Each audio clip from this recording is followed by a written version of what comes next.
পদ মঙ্গলাচৰণ আৰু ঋষিৰ প্ৰশ্ন জয় জয় কৃষ্ণ কৃপা ময়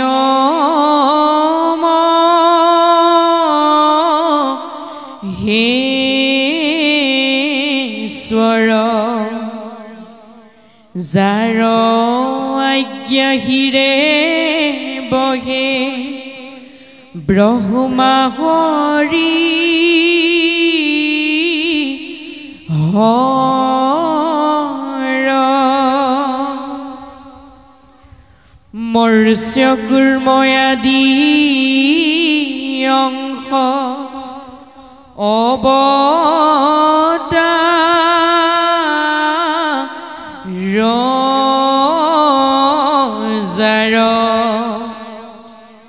ঈশ্বৰ কৃষ্ণ কোটি কোটি নমস্কাৰ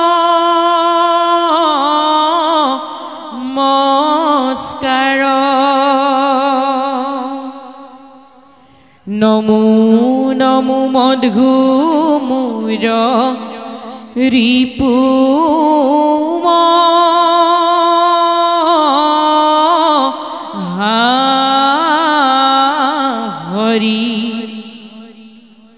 অন্তৰ জুয়ুতমতি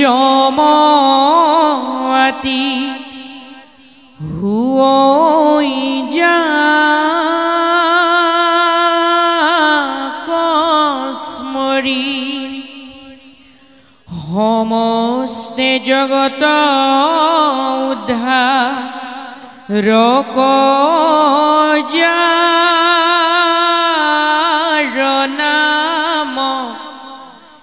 হেনয় কৃষ্ণক কৰো সহস্ৰ প্ৰণাম প্ৰভু ভগৱন্নিত ভক্তৰ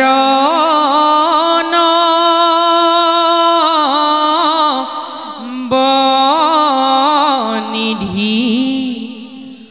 হৰিক স্মৰণে আৰ ভৰ শোক সিদ্ধি পৰীক্ষিত মুখ্য কথা দ্বাদশ স্কন্ধৰ কৃষ্ণৰ চৰণে ভনে কিংকৰ কৃষ্ণৰ এৰাম প্ৰথম স্কন্ধৰ পৰা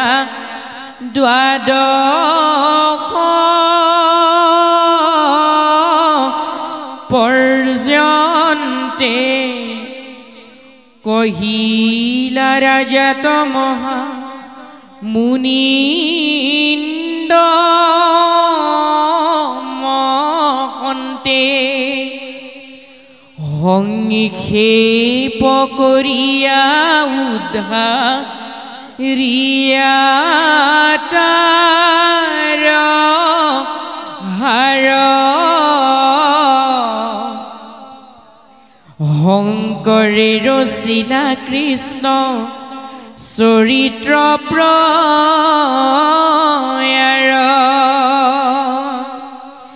28 সহস্ৰ ঋষি বেদত প্ৰধান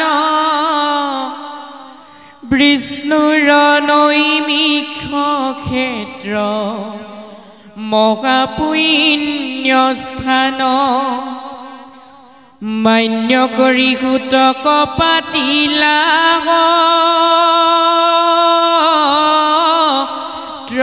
তথা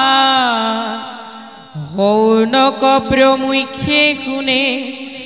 ভাগৱত কথা হৰি ৰাম ৰাম ৰাম ৰাম হৰি ৰাম ৰাম ৰাম ৰাম কৃষ্ণ হে মোৰ আজন্মৰ সেৱাৰ স্থলীৰ আজিৰ এই মহান জ্ঞানযজ্ঞ অনুষ্ঠান ভাগত সমবেত হোৱা জগতৰ গুৰু মহাপুৰুষ শ্ৰীমন্ত শংকৰদেৱ আৰু শ্ৰী শ্ৰী মাধৱ পুৰুষৰ একনিষ্ঠ সেৱক বাপ সমস্ত বৰ্জধামৰ গোপী সদৃশ লক্ষ্মী স্বৰূপা আই সমস্ত দেশৰ ধৰণী স্বৰূপ যুৱক যুৱতীসকল আৰু শিশু ভক্ত সমস্ত আপোনাক সবে আমাক সুদূৰ শিৱসাগৰ জিলাৰ নামটি অঞ্চলৰ পৰা আমন্ত্ৰিত কৰি আনি যে ভাগৱত পাঠ আৰু পৰ্যালোচনাৰ এই মহান দায়িত্বভাগী সমৰ্পিত কৰিছে।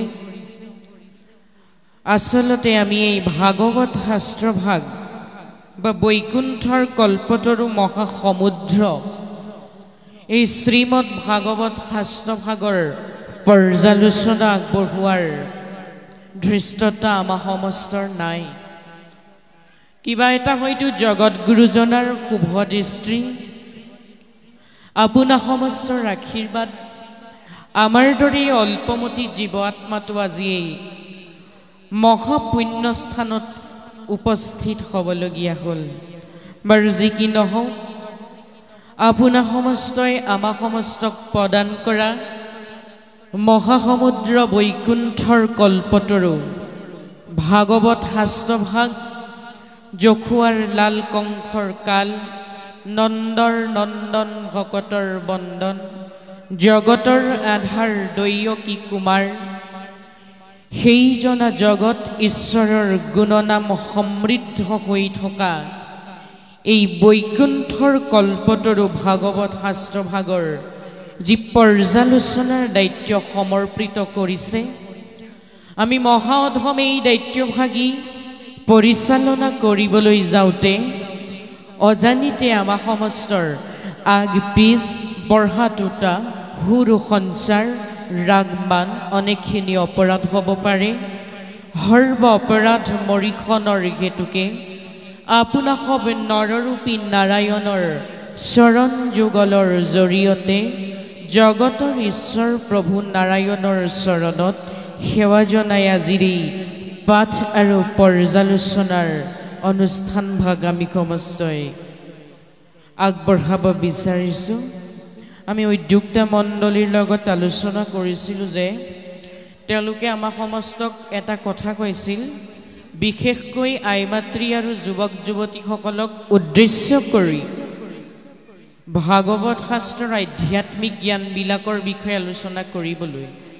অলপ আগতে কৈ গৈছে ষষ্ঠ স্কন্ধ অজামিল উপাখ্যান আলোচনা কৰিবৰ বাবে আমি সমস্তই সেই ষষ্ঠ স্কন্ধৰ অজামিল উপাখ্যান নামৰ অধ্যায়টি আলোচনা কৰাৰ প্ৰাগ মুহূৰ্তত যিহেতু অজামিল উপাখ্যানৰ প্ৰথম অধ্যায় নৰকৰ বৰ্ণনাৰ সহিতে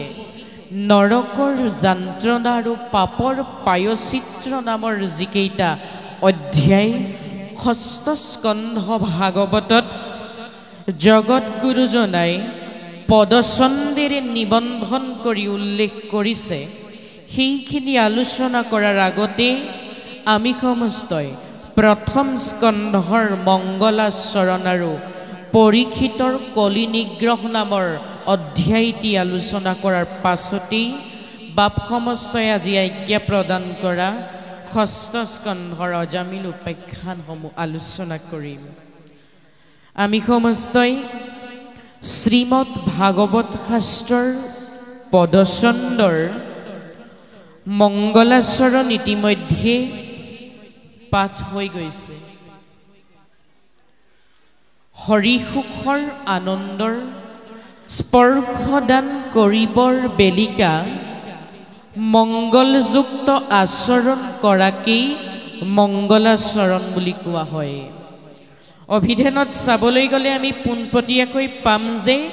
মংগলযুক্ত আচৰণ কৰাকেই মংগলাচৰণ বুলি কোৱা হয়। এই মংগলাচৰণ অৰ্থাৎ ভাগৱতৰ প্ৰথম স্কন্ধৰ আৰম্ভণিতেই ব্যাসদেৱে সুন্দৰকৈ উল্লেখ কৰিছে যে জয় জয় কৃষ্ণ কৃপাময় মহেশ্বৰ যাৰ আজ্ঞা হিৰে বহে ব্ৰহ্মা হৰিহৰ। সেইজনা ঈশ্বৰ অৰ্থাৎ সেইজনা কৃপাময় মহেশ্বৰৰ গুণ বৰ্ণনা কৰিছে, যিজনাৰ কৃপাদৃষ্টি পৰিলে খুৰা ব্যক্তিজনেও পৰ্বত আৰোহণ কৰিব পাৰে, যিজনাৰ সুকোমল দৃষ্টি পৰিলে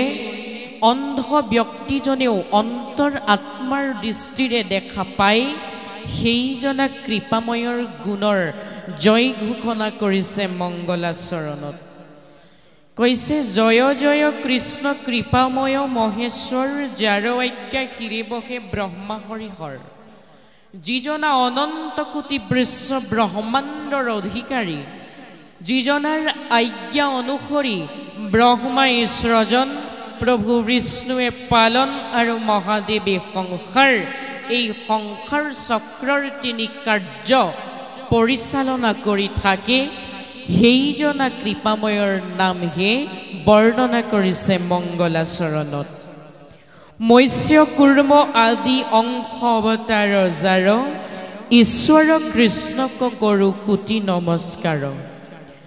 যিজনাই চাৰিওটা যুগতেই সত্য ত্ৰেতা দাপৰ আৰু কলি, এই চাৰিওটা যুগতেই ধৰ্মক প্ৰতিষ্ঠাপিত কৰিবৰ বাবে, অধৰ্মক দূৰ কৰিবৰ বাবে যুগ ভাস্কৰ হিচাপে যুগে যুগে অৱতৰিত হৈ আহিছে, যিজনে যুগে যুগে 10 অৱতাৰ ধাৰণ কৰি আহিছে, তেৰাৰে গুণনামৰ জয় ঘোষণা কৰি তেৰাৰ চৰণত কোটি কোটিবাৰ নমস্কাৰ কৰিছে মংগলাচৰণ ভাগৱতে। ধৰি বাৰম্বাৰ 10 অৱতাৰ পৃথিৱীৰ ভাৰ খন্দিলা অপাৰ, যিজনে বাৰম্বাৰ সেই 10 অৱতাৰকে ধাৰণ কৰি পৃথিৱীৰ ভাৰ, পৃথিৱীত পৰি থকা অধৰ্মৰ ভাৰবিলাক দূৰ কৰিছে, সেইজনাৰ ধ্বজ ব্ৰজ চৰণ কমলত জয় জয়তে সেৱা জনাইছে মংগলাচৰণ ভাগৱতী। নমো নমো মধুমূৰৰ ৰিপু মহাহৰি,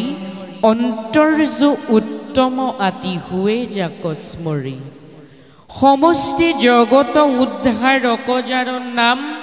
সেনয় কৃষ্ণক কৰো সহস্ৰ প্ৰণাম। যাৰ গুণনামৰ বলত পৰম অধৰ্মী পৰম পাপীজনেও সংসাৰ সাগৰখন, সংসাৰ চক্ৰটো অতি সুকলমে পাৰ হৈ যাব পাৰে,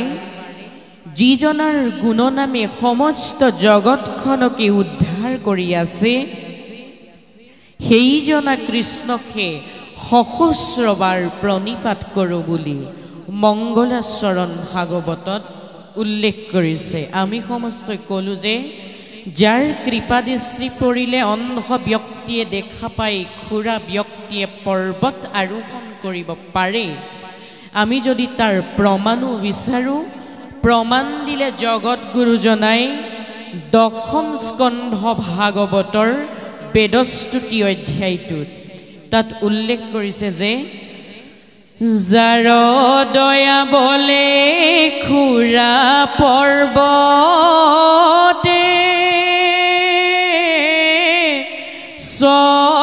চৰাৱে, মুখে ৰব নাহি যাৰ হিউক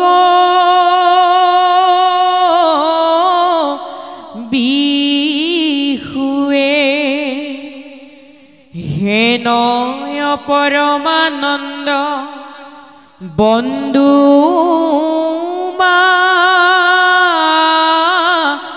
ধবক কৰা কৃপা বাপ কৃষ্ণ মই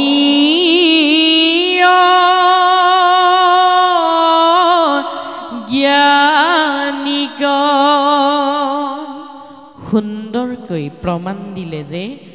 যাৰ গুণনামৰ বলত পাপীজনেও সংসাৰখন পাৰ হ'ব পাৰে খুৰা ব্যক্তিয়েও পৰ্বত উলংঘন কৰিব পাৰে। আজি নামঘৰৰ প্ৰাংগণ হৈ পৰিছে সেই বিষ্ণুৰ নৈমিষা অৰণ্য সদৃশ। এনেহেন অৰণ্য সদৃশ মহাপুণ্য স্থানলৈ আহি প্ৰথমতে আমি ভাগৱত শাস্ত্ৰ আলোচনা কৰাৰ আগতে এটা অনুৰোধ কৰিব বিচাৰোঁ যে ভাগৱত শাস্ত্ৰৰ শ্ৰৱণ কীৰ্তন কৰাৰ সময়ত আপোনাৰ সমস্তই প্ৰথমতে গাৰ্হস্থ জীৱনৰ কথাবিলাক আলোচনা কৰাটো বাদ দিব।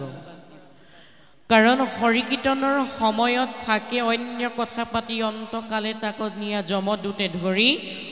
কৰে তাক উগ্ৰ শাস্ত্ৰী। জীয়াই থাকোঁতে নানা শাস্ত্ৰীৰ সন্মুখীন হলোৱেই, মৃত্যুৰ পাছত যে কিমান শাস্ত্ৰীৰ সন্মুখীন হ'ব লাগিব সেয়া ক'ত উল্লেখ কৰিছে ভাগৱতৰ ৬ষ্ঠ স্কন্ধত। সেইকাৰণে আমি আই মাতৃ সমস্তক বিশেষকৈ আহ্বান জনাব খোজোঁ যে গাৰ্হস্থ জীৱনৰ কথাবিলাক আপোনাৰ সমস্তই নামঘৰৰ প্ৰাংগণৰ ভিতৰত আলোচনা নকৰিব। আমি সমস্ত ইয়ালৈ আহিছোঁ পুণ্যৰ টোপোলাটো নিবলৈ। ঘৰলৈ ঘূৰি যাওঁতে পাপৰ টোপোলাটো লগত লৈ গ'লে আমাৰ সমস্তৰ আজিৰ এই ঘৰুৱা কাম কাজেৰে ইয়ালৈ অহাটো সাৰ্থকেই নহ'ব। আমি ভাগৱত শাস্ত্ৰৰ প্ৰথম স্কন্ধৰ পৰীক্ষিতৰ কলি নিগ্ৰহ আলোচনা কৰিম, তাৰ পাছতেই ৬ষ্ঠ স্কন্ধ ভাগৱত আলোচনা কৰিম।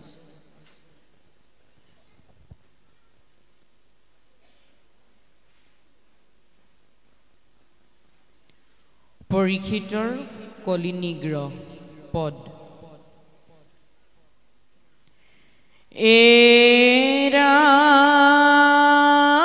এৰাম শুনিও হৌ নকৰিখি বুলিল অন্তসুত তহিতে আশ্চৰ্য যেন ভৈল ভূত কৰি দিগবৃজয় জয় পৰীক্ষিত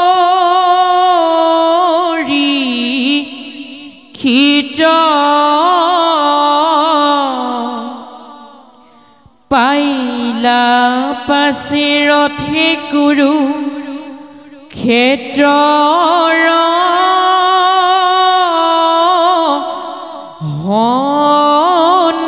নিত্য দেখিলা নিপতি তৈতে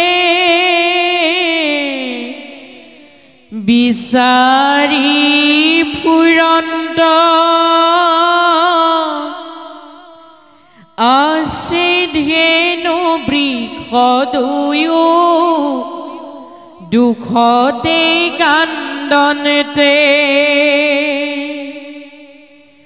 মৃণাল ধবল বৃক্ষ কাম্পিতৰ তৰি স্বৰণত তাৰৈ ক্ষুদ্ৰ গোটে দণ্ড ধৰি ভয়তে তেজিলা যেন মলমূত্ৰ আদি শৰণৰ প্ৰহাৰে ধে নুক কৰে শাস্ত্ৰী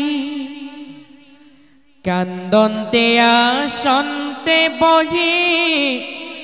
লুতক নয়ন অনাথ কমাৰে যেন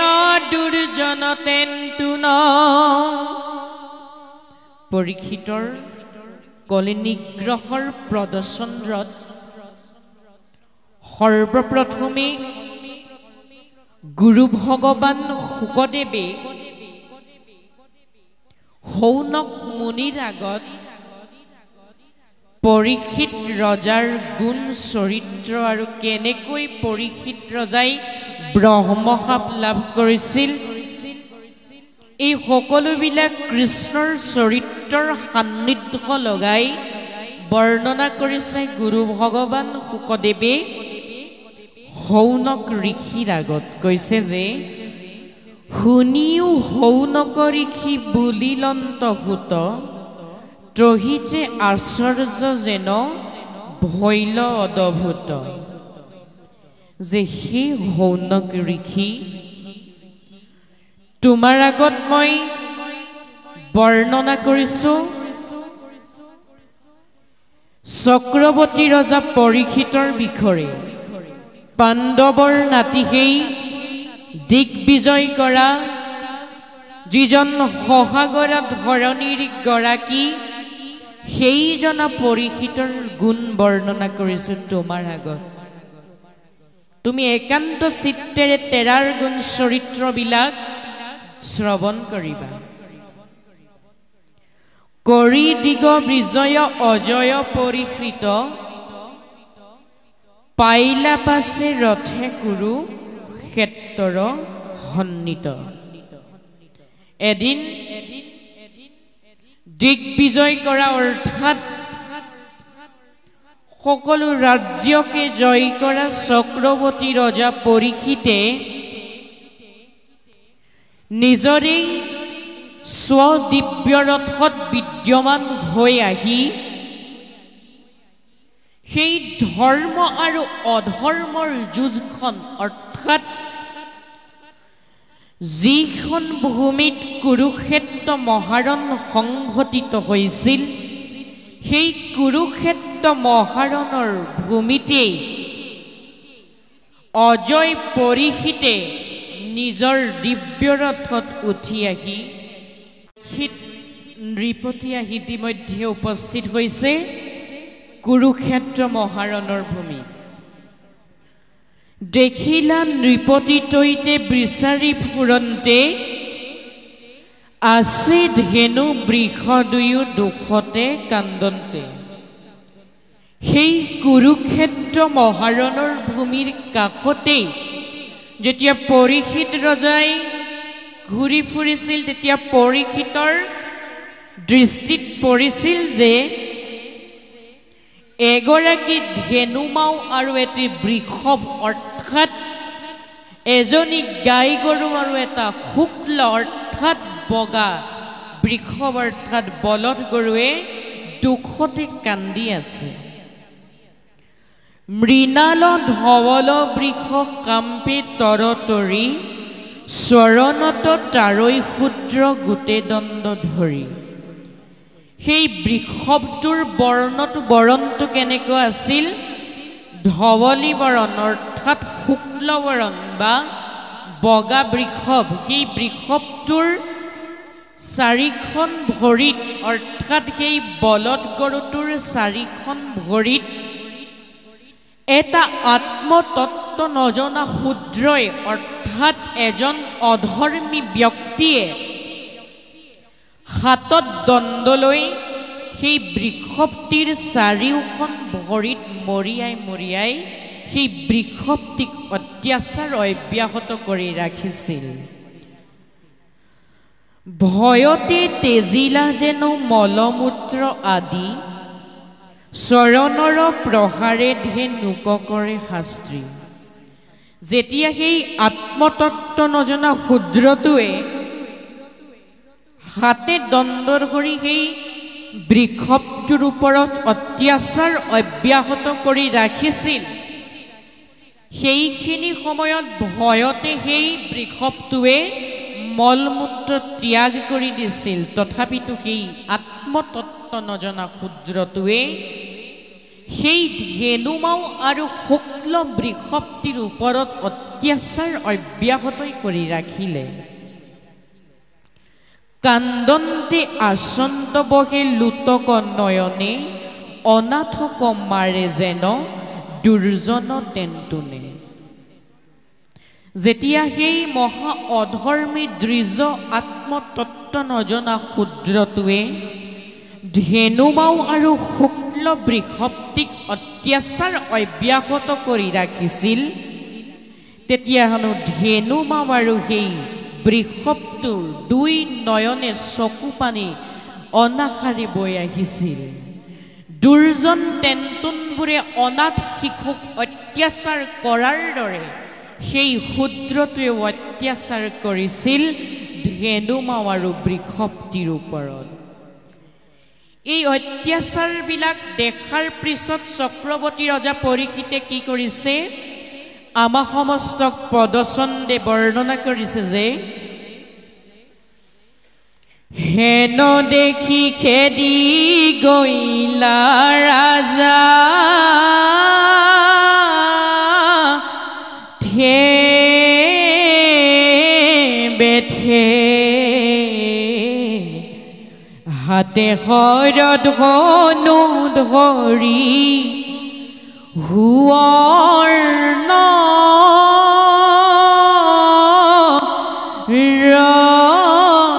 ৰথে মেঘৰ গম্ভীৰ ধ্বনি বুলিলা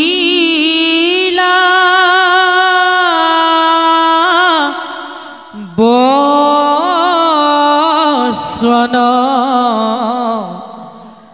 কোন তৈ কহৰে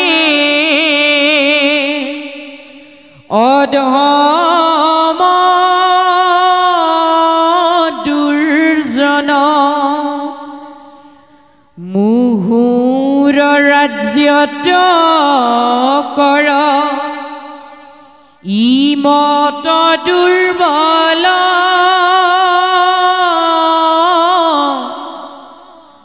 মৰিবাৰ শংকা নাই কহিৰে নিষ্ফল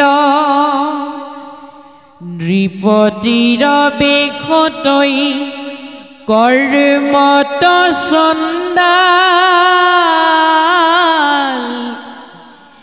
হেন জানা পাইলে আখি তোৰ জমকাল যেতিয়া সি আত্মতত্ত্ব নজনা ক্ষুদ্ৰটিয়ে অত্যাচাৰ কৰিছিল ধেনুমাও আৰু বৃষপ্তিৰ ওপৰত সেই দেখি পৰীক্ষিতে কি কৰিছে হেন দেখি খেদি গইলা ৰাজা আছে বেঠে হাতে শৰদ ধনু সুবৰ্ণ ৰথে সেইবিলাক দেখাৰ পাছত ৰজা পৰীক্ষিতে হাতত ধেনুশৰ ধৰি সুবৰ্ণৰ ৰথৰ পৰা নামি গৈ সেই আত্মতত্ত্ব নজনা শুদ্ধটোৰ ফালে দৌৰি গৈছে আৰু কি কৰিছে মেঘৰ গম্ভীৰ ধ্বনি বুলিলা বচন কোনতৈ কহবৰে অধম দুৰ্জন পৰীক্ষিত নৃপতিয়ে সেই ক্ষুদ্ৰটোক কৈছে মেঘৰ দৰে গম্ভীৰ ধ্বনিৰে তই কোন যে অধম নিষ্ফল তই মোৰ ৰাজ্যখনৰ সন্ত মহন্তবিলাকক কিয় এনে অত্যাচাৰ কৰিছ মুহুৰ ৰাজ্যত কৰ ইমত দুৰ্বল মৰিবাৰ শংকা নাই কহিৰ নিষ্ফল মোৰ ৰাজ্যৰ সন্ত মহন্তক অত্যাচাৰ কৰি মোৰ ৰাজ্যখনক দুৰ্বল কৰিব বিচৰা মৃত্যুৰ প্ৰতি আসক্তি নথকা কোন তই অধম নিষ্ফল তোৰ সত্য পৰিচয় মোৰ আগত অৱগত কৰ নৃপতিৰ বেশতৈ কৰ্মত চণ্ডাল হেন জানি পাইলা তোৰ আজি জমকাল যে সেই দুষ্ট অধৰ্মী দেখাততো তই নৃপতিৰ বেশ পৰিধান কৰি আছ ৰজাৰ সাজসজ্জা অলংকাৰ তই যদিও বা পৰিধান কৰি আছ তথাপিতো তই কিন্তু কৰ্মত চণ্ডালতকৈও নিকৃষ্ট তোৰ সত্য পৰিচয় মোৰ আগত অৱগত কৰ পৰীক্ষিত ৰজাই সেই অধৰ্মীটোৰ আগত আৰু কেইটামান কথা কৈছে সেইকেইটা কি কৈছে আমাক পদত দিয়া আছে গৈলন্ত বিদুৰ মাত্ৰ কৃষ্ণ ধনঞ্জয় এতেকে অন্যায়ক ৰখ দুৰাশয় মই বিদ্য মানে তোৰ এতমানংগ ক্ষণিতে কৰহতই কৰো হিৰস্বেদ এইৰামে মহন্তক প্ৰিয়া কৰ মুহুৰ আগত ৰহ ভাংগু আজি তুহুৰ মহত্য এহি বুলি পৰীক্ষিত পৰম মহন্ত ধেনু আৰু বৃষভক সম্বুধি বুলন্ত